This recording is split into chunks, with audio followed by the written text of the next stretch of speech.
সকাল থেকে কেন্দ্রীয় শহীদ মিনারে জড়ো হন নানা শ্রেণী পেশার মানুষ। মুহুর্মুহু স্লোগানে প্রকম্পিত পুরো এলাকা। জুলাই থেকে চলা শিক্ষার্থীদের আন্দোলনে এত সমাগম এর আগে দেখা যায়নি। এ সময় বৈষম্য বিরোধী ছাত্র আন্দোলনের সমন্বয়কদের থেকে আসে অসহযোগ আন্দোলনের ডাক। সংকট সমাধানে প্রধানমন্ত্রীর সঙ্গে বসতেও নারাজ তারা।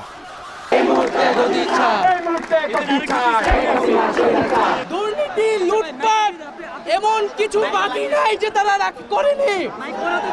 এবং অবশেষে আমরা দেখতে পেলাম আমাদের জীবনের নিরাপত্তাটুকু এই রাষ্ট্রে নাই।